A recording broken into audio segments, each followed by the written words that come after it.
In 2021, many more people are buying watches online. And with buying watches online, that sometimes comes with buying a watch that you've never tried on in person.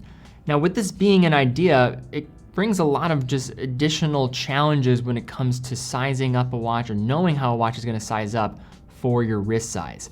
So today what I wanted to do is look at this idea of watch size versus wrist size in 2021. Now I have covered this topic in the past, but quite frankly, I'm not the most happy with that video because personally, my kind of stance on it has changed and maybe widened a bit more as I've just tried on way more watches in the past 3 years. I think I titled that thing like, your watch is too big for your wrist, which kind of goes to show my stance on things. So my kind of overall take on this has evolved a bit, so I want to revisit this in 2021. So what we're going to do in this video is talk about some specific things that should just be considered and how you can just be more effective in pairing a watch with your wrist size, some things to consider, also some things to keep in mind when maybe you're buying a watch before actually being able to try it on, allowing you to have a more comprehensive type of approach when thinking about this idea. So in this video, we're gonna first look at developing a philosophy, talking about that idea of watch size versus wrist size and just things that I consider when setting up the parameters for myself. Also talking about the different elements of size and how that can just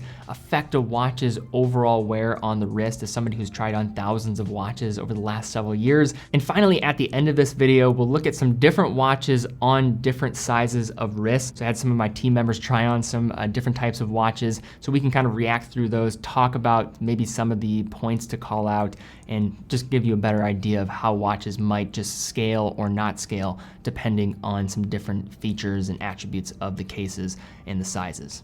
So to begin here, I want to look at the idea of developing a philosophy around case sizes and what works with your wrist. Now in the past, I've been a bit more rigid on this, and I think this should be a bit more fluid. And really what I'm getting at here is talking about different watch styles as well as wearing dimensions and setting up different limitations or just types of sweet spots around what works best for your wrist. Now, what I would recommend first off is to actually size up your wrist and actually know how big it is. This is going to be helpful for a few reasons. One is it'll allow you to at least understand when people mention wrist size to have a better idea about what works. And then also maybe seeing what other people's preferences are and allowing those to maybe adapt to your own. Now, I think for all different types of watches, dimensions are not as straightforward as they might appear. And when you're talking about styling of watches, a dive watch versus say something like a dress watch, the case range is going to, I think, change. Your preference there is going to change. I think it's important to keep things fluid as you're thinking about how you're structuring your philosophy around case wear and your wrist size. Now, of course, the most ideal scenario is to be able to try on watches in person, but unfortunately, that is not as easy as it might sound, especially if you're talking about brands that are a bit harder to find in your region, and that is true for many people out there when you're looking to buy a watch. So one thing that I would recommend is just try on as many watches as possible. Get a sense of the dimensions, even if that requires you bringing your calipers in to an authorized dealer or jewelry store so you can just understand what works. Maybe you have your own collection. Figure out what really works for you and the different types of watches that work for you. Take those dimensions that you like at those different types of styles and ranges and allow that to be a jumping off point for you as you're maybe making some purchases on the road. Nowadays, I have such a good idea about what works on my wrist, what doesn't work on my wrist. Also, just tried on so many different watches now that I can just look at a set of dimensions, factor in some other key attributes about the design, maybe the bezel to dial ratio, and have a very good idea about how that watch is going to wear on my wrist. This comes with time, but I think this is so important. Definitely try out these different watches and use it as a reference point for something that maybe you can't get your hands on. Another reason why I think knowing your wrist size is important is you can use it as a reference point for other people out there that maybe do have their hands on watches. For myself, I have a 6¼ inch wrist. I typically always mention whenever my wrist appears on screen, just showing what the call out at the bottom, just so people can use it as a reference point and get a sense of size, because I know how helpful that is. But also, even if you're talking about other people or watches that I haven't covered in the past, one thing that I think is great is to go on Instagram and go to the hashtag feature, search for a particular reference, and then reach out to an individual that maybe posted a photo of that watch and just ask what their wrist size is. Most people, if they're a smaller account or even a bigger account, are happy to help out with this, and this will give you a great idea about how that watch might fit in comparison on your wrist. Now, when talking about my philosophy and my kind of parameters here for different styles and what works for me probably the most optimal level.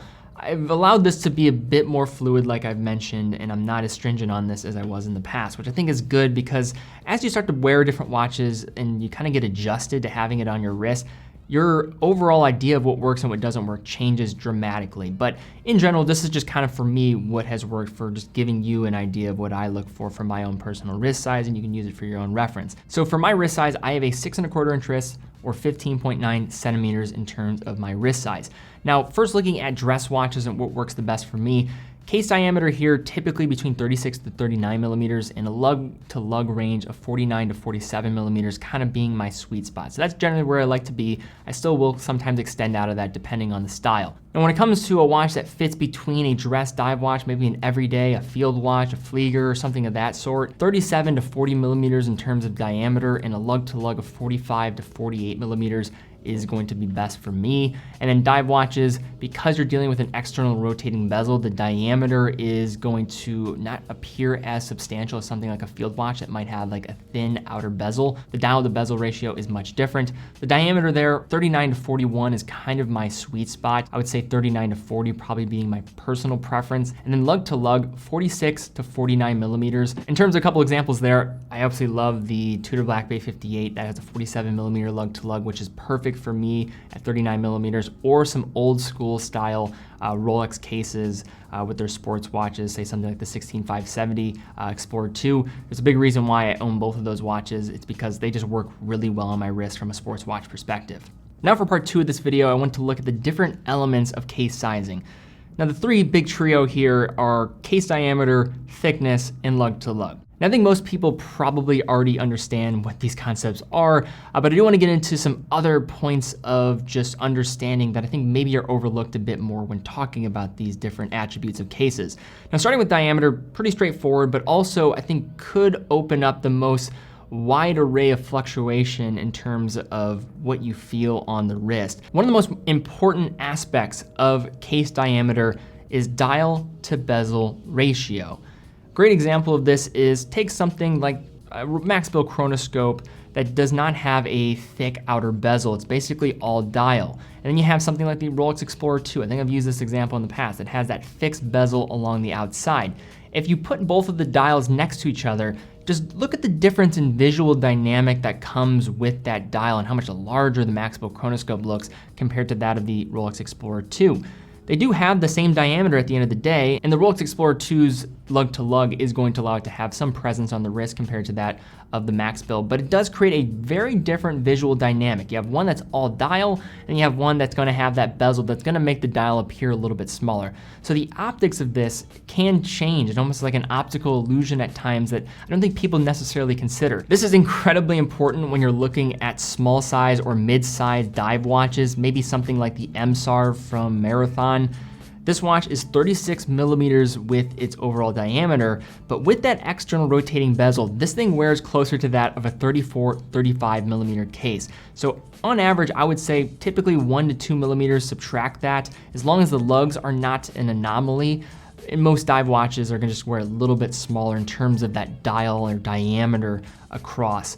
That's because of that external rotating bezel and is definitely felt on the lower end of case sizes. Now moving to thickness. Now in terms of kind of inspecting online, this is a bit of a harder type of attribute to kind of forecast for yourself compared to a diameter and lug to lug, because those are just general standard dimensions. The most important thing when considering thickness is not just the totality of the thickness, really comes down to where is the thickness or the majority of the thickness housed within that case.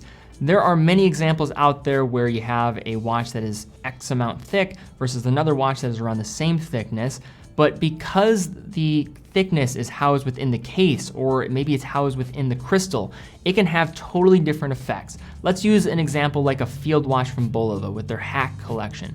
This is a watch that's gonna have a thickness over 13 millimeters, which is not insignificant by any means, especially for a automatic mechanical three-handed watch. Now, when you're talking about that thickness, it seems like it's a little bit overboard. But when you factor in that most of that is going to come from, or a good portion of that I should say, is gonna come from that crystal and creating that domed effect, that is going to greatly affect wear and doesn't tell the full story if you just look at the thickness on the surface. So keep this in mind. You're dealing with a domed effect. Is it more of just a straight flat sapphire? Think about how that might impact the wear. Another thing to consider here is talking about the sides of the actual case. Is the case broken up a bit more? The faceting of a case, that's what I kind of really speak to quite a bit.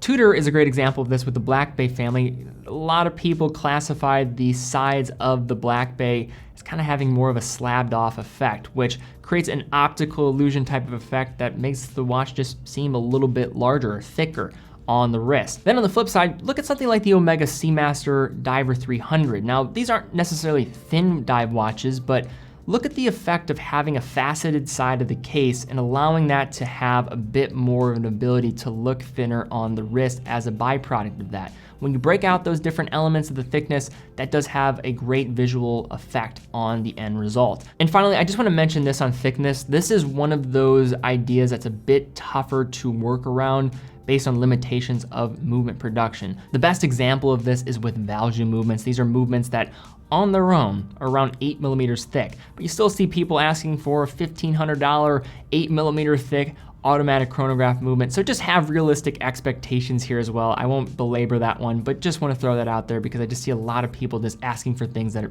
really are impossible. And then finally, lug to lug distance. And I always have just been a huge proponent of understanding lug to lug dimensions, or at least just trying to understand how that really affects the wearability of a watch on the wrist.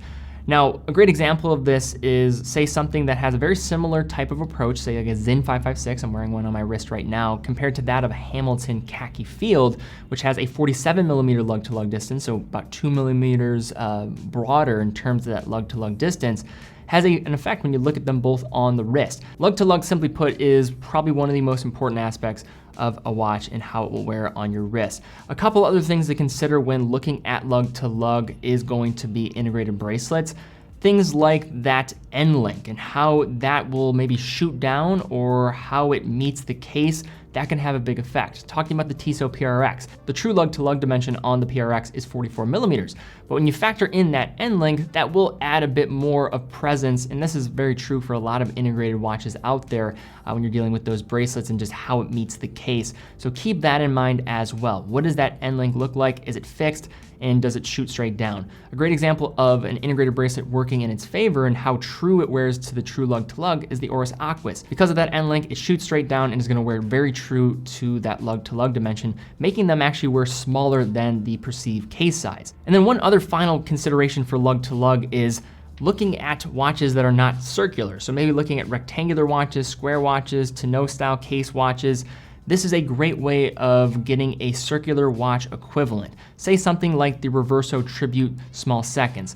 A lug to lug dimension that's going to be just under 46 millimeters.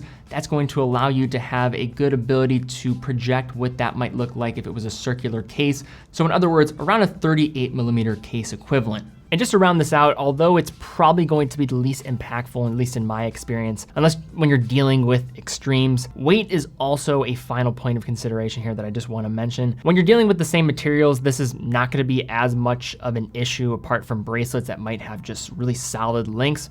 As an example, the Zinn H-Link bracelet. But when dealing with common use case of 316L stainless steel, this is pretty straightforward generally. One thing I will mention though is the use of material in the actual construction of the case is going to be in effect. Like in general, titanium is a much lighter weight material than other materials on the market, being about half the weight of stainless steel per cubic centimeter. Stainless steel is generally right in the middle in terms of weight, which is why it's used by so many different brands. It's great against corrosion, things of that nature. Then you also have bronze, which is not a pure metal, but an alloy. So there will be some fluctuation in weight here, but generally is going to be somewhat in alignment with stainless steel depending on the makeup of the compound itself. Then you also have some exotic materials like tantalum, which is going to be significantly heavier. Also 18 karat gold, if you ever actually put on a full 18 karat gold watch, it is certainly heavy. And then the heaviest of the bunch is going to be platinum. And also keep in mind, if you're incorporating a bracelet as well, that is also made of these types of materials like 18 karat gold, platinum,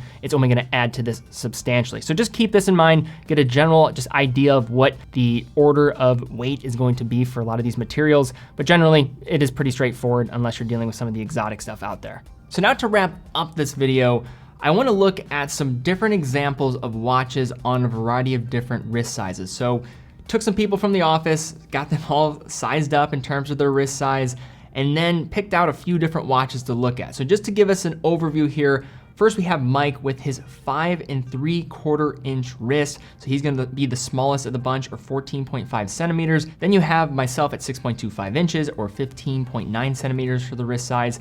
Then you have John here with a 7-inch wrist at 17.8 centimeters. And then finally, we have Will at 7 5/8 for his wrist size at 19.4 centimeters. Now, let's look at the different watches, and I don't wanna spend all the time going through every single different clip, but just kind of doing some call outs. So the first watch here, we have a small watch with the Timex Marlin 34mm hand winding. Now, one thing to mention at the beginning, the function of the watch or the purpose in which it's trying to serve is very important when factoring in how a watch is going to look. I would say for all of the wrists in this lineup, starting with the smallest with Mike's, still looks good. With myself, I think looks good. Even John in a 7-inch wrist, I think the Marlin still looks great on his wrist as well. Now, where you start getting into the extra large wrist at the end, I think that still is, I think, workable, but does look a little bit more cartoony in some aspects. So just kind of keep that in mind. But the function of being a smaller dress watch allows us to have a bit more flexibility of just maybe looking a bit small. But you can see how this 34mm case might have a bit of scalability more than you might think. Now moving to the next watch, we have a Hamilton Khaki. So this is a 38mm case, but like I mentioned, lug to lug is a big factor in how this watch will wear. And I'll kind of show as we jump to the next watch really quickly how this has a huge effect. So 47mm with the lug to lug distance, this watch just simply looks very large on Mike's small wrist. On myself, I'd say it still works, but definitely has some presence. John, it looks good. Even with Will's larger wrist, still has some decent presence on his larger wrist. So this goes to show that lug to lug dimension to the case diameter has a big effect. And then also talking about just that lug to lug dimension, if it's extended, is going to offer more presence despite maybe a 38mm case being a pretty average size or maybe even below average size case for a watch. Now, how I think this really is gonna hit home is when you look at the 40mm Rolex Explorer 2 on everybody's wrist. Looking at Mike's, I would argue that the Explorer 2 might look a little bit smaller on his wrist or very close to that of a 38mm case, which is pretty crazy, but that's all a byproduct of that dial to bezel ratio and also that lug to lug being the same. So that has a different effect, so definitely check that out. I'd say this watch works on everybody's wrist if you're looking at the Rolex Explorer 2. It just has those perfect proportions of looking at that dial, that bezel, the lug to lug dimensions. This is why these Rolex watches are so, I would say, popular. They really did nail it out of the park. This is great design, and I think works on pretty much everybody's wrist here for the most part. It might be a little bit large for Mike's, but I definitely think he could still rock this watch. Now we're gonna look at two 42mm watches and look at how drastically different the effect is here with how the lug to lug dimension as well as having the external rotating bezel just gives these watches completely different feels on the wrist.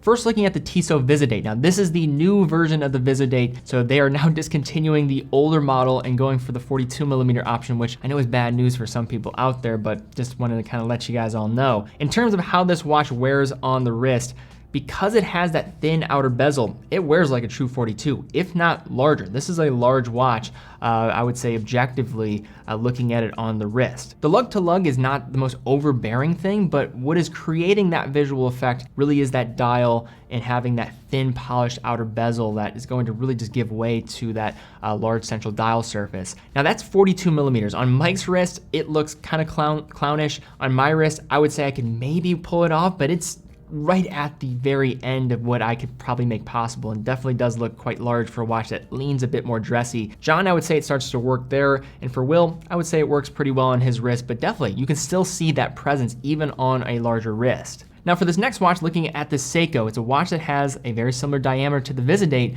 but has a completely different look based on that external rotating bezel, as well as that more compact lug to lug dimension. Looking at Mike's wrist, the smallest of the bunch, this 42mm watch still looks good on his wrist. I would say it even looks more compact than that of the Hamilton because it has a smaller lug to lug dimension, and when factoring in that dial to bezel ratio, it just looks much smaller. So look at how this has such a substantial effect on the overall wear of a watch. On my wrist, I think it looks great. On John's wrist, looks great as well. Same with Will. This works on everybody's wrist, and also I think goes to show how Seiko has adapted some of these larger presence dive watches to maximize legibility without making them overbearing on even smaller wrists. And I think this is a perfect example of just that. And then just to have some fun at the end here, let's look at a Marathon here, their jumbo day dates, and see this on everybody's wrist. For Mike and myself, I think this just looks really comical, honestly. This looks ridiculous. This probably could fit maybe nice lug-to-lug dimensions if we're gonna strap this around the palm of Mike's hand, in my own. But other than that, I think it looks much too big for our wrists. Then you're getting to John, it looks substantially better, but still, I would say kind of large, and you see that presence that's happening here with having a 46mm case. This is, of course, on the larger end. I would say it wears closer to that of a 45, but that's still a big watch at the end of the day because it does have some pretty broad lug-to-lug dimensions. When it comes to Will, I think it can work on his wrist, but you still see that presence there and how the scalability of seeing how these different case sizes have this effect. In terms of looking at all these different wrist sizes, it just makes me have a further appreciation for people that are in that like 7 to 7.25 inch wrist size range, because you pretty much can pull anything off. Everything from a 34mm Marlin all the way up to maybe even this Marathon Jumbo Day Date. I don't think anything looks terribly out of place. Maybe you're starting to get into kind of the extent of what works, but still, that is a broad range for case sizes, something that I am not fortunate enough to say for myself because I am a bit more limited. But I hope this was a helpful exercise in kind of looking at these different wrist sizes, and I hope you enjoyed this video. So that is all that we have here for today. If you did enjoy it, please give it a thumbs up, subscribe, and hit the bell icon. Also be sure to check out TeddyBaldassarre.com, full authorized dealer of over 30 brands, quick and fast fulfillment, full factory warranty for all the brands that we carry as well. So if something goes wrong, you're completely covered. And 9 out of every $10 that we generate goes right back into the content we're creating. Also follow on Instagram so you can stay up to date with the content, see some cool photos of watches. But guys, thank you again so much for watching. Be well, and I will see you all very soon.